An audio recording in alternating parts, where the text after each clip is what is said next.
Hey everyone, it's December 6th, 2020. So my name's Bobby Frankenberger, and as you know, I'm here with the rest of the SCN crew doing the old way to introduce the news because it's in the script, and I don't have the new way to do it yet.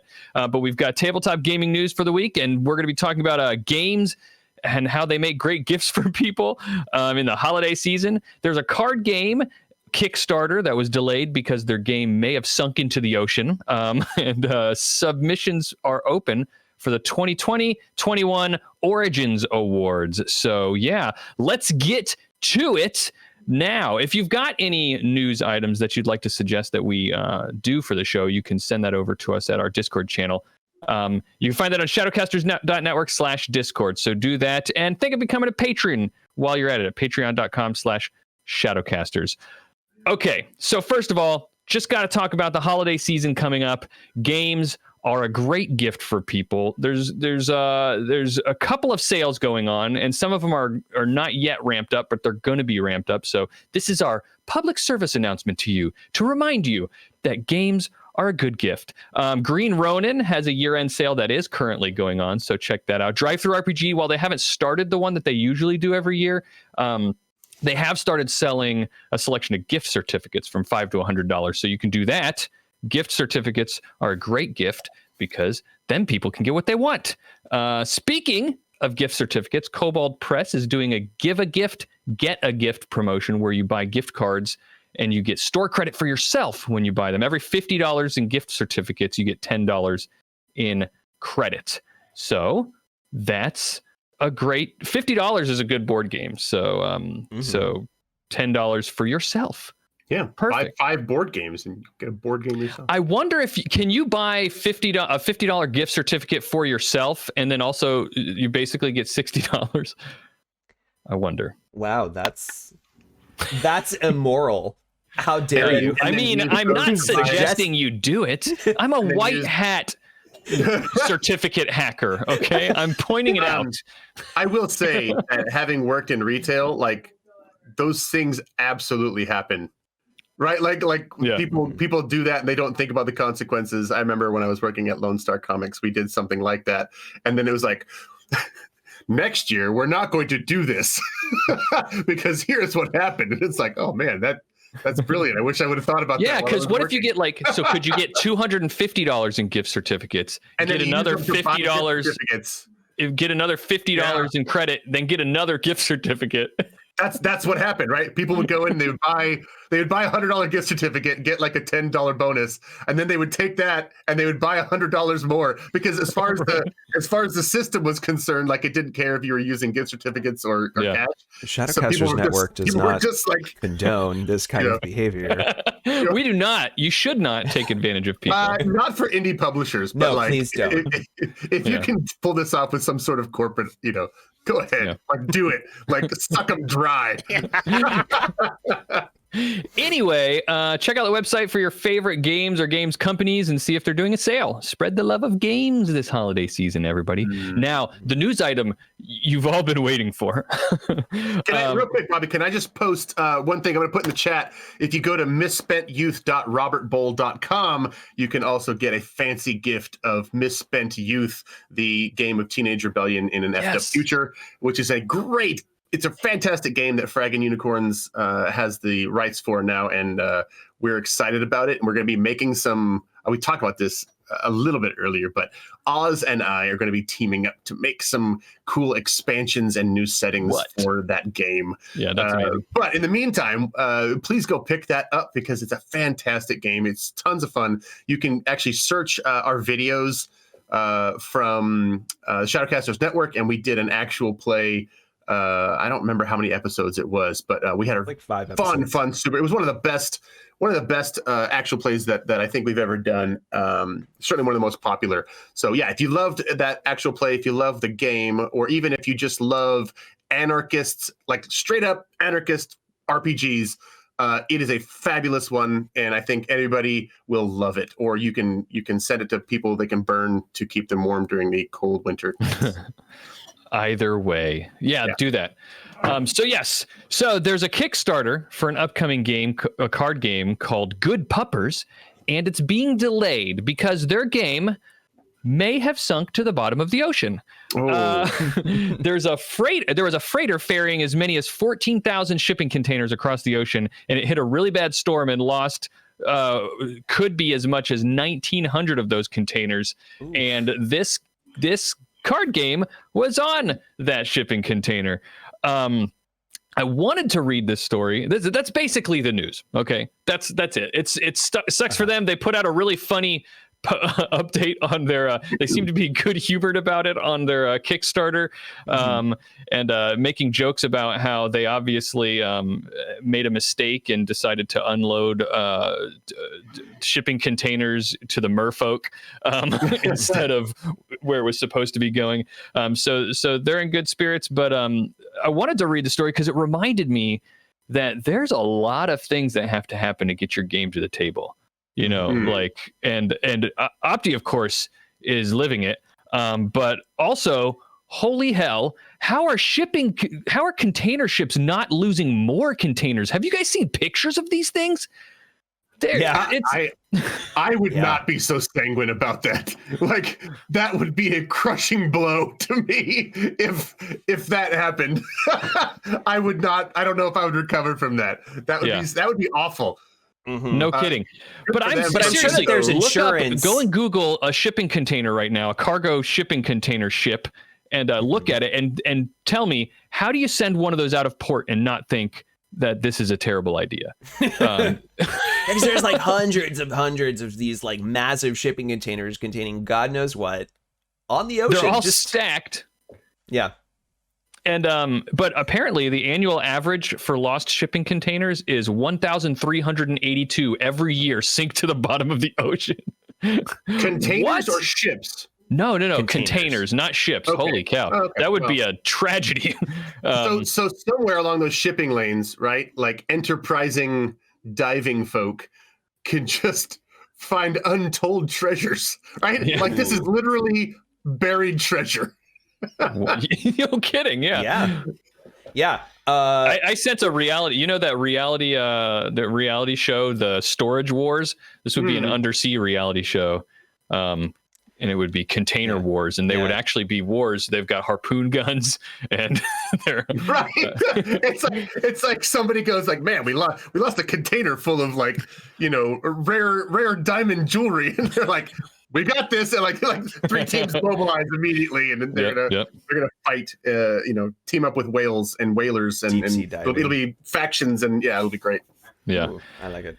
So they're not going to know for at least several more weeks about whether their game was impacted. Good Puppers. The container ship is headed to Japan to assess the damage and figure out how much and which of the containers were lost. So good luck. Fingers crossed for them.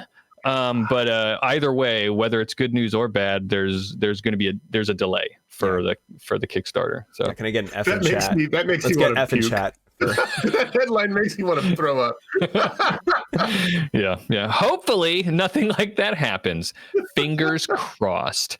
Last news item, submissions are open now for the 2020-21 Origins Awards. Now, if you don't know, the Origins Awards are designed to recognize outstanding work in the game industry.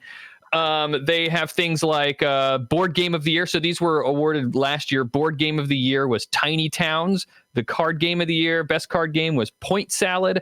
The best role-playing game was Teens in Space, which is a kids on bikes. Not really a hack, but like a reskin. And so anyway, those are some examples of some of the awards they gave. Last year, they got 300 submissions for awards, which was up 370% from the 81 submissions from the year before. So it's blowing up. It's lots of people are submitting to the Origins Awards. And as such, they've expanded the categories from 10 categories to 14. So the changes are, there used to be a category best role-playing game that was split up into 3 categories, which is RPG family, general audience, RPG fantasy, and RPG science fiction. So they split it up into those 3 categories now. Do they have a wargaming section? They actually do. I've got the whole list here. I can give you in a second. The other thing that they changed was they added 2 new board game categories. New categories are party/light board games and strategy/heavy board games. But the full list is you've got family board games, general board games, historical board games, party and light, like I said. You've got a card game, collectible games, digital adaptation of a physical game, miniatures game, and historical miniatures game. And awesome. And then the RPG categories I did. And then finally there's an award category for best game accessory, which things like different types of like paints have won before and stuff. So cool awards. If you'd like to see the full list of all the past year's winners, you can go to their website, originsawards.net, where you can also submit nominees for this year's upcoming awards. And if you're a pillar of the industry, you can be part of their academy. If you can submit to be part of their academy. All right. So I have mixed feelings about awards, and I'd like to hear some of your guys' thoughts about awards. On the one hand, I think they recognize good games and raise awareness to games that might otherwise go unnoticed, But also, awards sometimes just feel weird to me. I don't know that I can maybe put a fine point on why. There's just something uncomfortable about it. Like,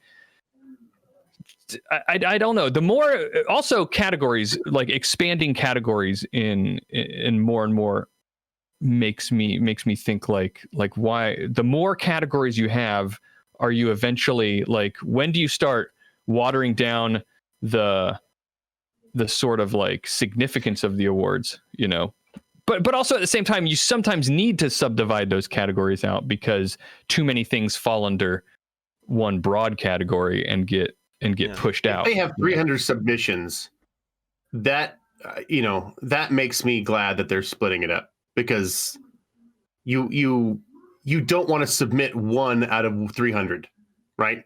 Like sure. 1 out of 25 in your category is a way more manageable thing, right? And the way I feel about I don't like awards at all. I don't like the competition, but I sure would like to win them. It's funny that you say that, because I feel that way too.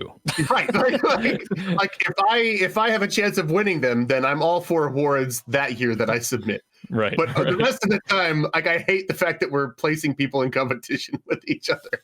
And also I hate the year that I lose. Right. I think it's weird. That year, the year that you lose is the year that awards are unfair and biased and just a popularity contest. Stop the count right now. Everything is wrong with the industry. And the year that we win, it's like, they have their place. And awards do a great job of recognizing just excellence. To be a part of this amazing and loving industry. Right. It's weird that they split this up into genre of RPG: family, general, fantasy, and science fiction. That's so. Why genre? Why not like different styles? Yeah. Like one that's more narrative versus one that's more like a Western doesn't fit into any of those categories. I feel like those categories are lacking. They're not. Shadowrun, for example, fits into 2 categories, which is going to hurt it, right? Depending on where it goes. Yeah, exactly. I'm not a fan of categories. Yeah, and genres are just so, not subjective. Subjective is not the word, but it can always be debated whether something belongs in that genre or not. And it's just, I don't know. It just doesn't feel also, like family general audience, that doesn't say anything to me. Yeah. Like that RPGs are not for general audience, right? Like that's not what I think of when I think of RPGs. Yeah, so I don't know. Yeah, the language implies that fantasy and science fiction RPGs are somehow above. It kind of general does. Like audience. A family sort of implies like this is Disney level stuff. Right. This is stuff for like beginner level, but then you want to graduate to the real RPGs, right? Here you can play Dread because that's somehow, an easy game, right? And I don't know that I want. even if it were easy and even if it were easier to get in on, I don't think I want to put it up against the others like that. Yeah. Right. Anyway. Yep. So, but how do you? So the question is, how do you raise awareness of small indie games without having to compete for awards? That is an easy. It's not an easy answer, but also if you're relying on awards to do that, like it's never going to happen. Like you don't just get ahead by you already have to have some sort of machine going for you by the time you get to be on an award, just to be recognized, to be a competitor. In the first place. Yeah. Like I've never even heard of any of those ones that won last year. So I don't know. I mean, I don't know how they got up there or what their criteria was. And this is not a criticism, but if Teens in Space is like a reskin or a hack, like I would feel really awful. Like if I put a bunch of effort into like not a hack, you know what I mean? Like into like creating an entire system and put out a 400-page rule book. And like I lost to somebody who just reskinned something. That would really frustrate me. Yeah, see, best hack, that's a category. Right, absolutely. Absolutely. Best reskin, right? Like best OSR, right? Like those make perfect sense. Again, I'm wondering about who released like a full-scale attack on the RPG industry that lost to Teens in Space. I would be frustrated by that. Not by Teens in Space being bad, but by that genre and by those two things not being equal at all. Yeah, absolutely. I think that's a good point. But yeah, so those are just that's some of the news this week. If you've got some other news stories that you'd like to discuss on the show, then for us to discuss, then you should head over to our Discord server at shadowcasters.network/Discord. We've got a channel there for suggesting news. So do that, or you can email us at contact@shadowcasters.network. Again, consider becoming a patron over at patreon.com/Shadowcasters.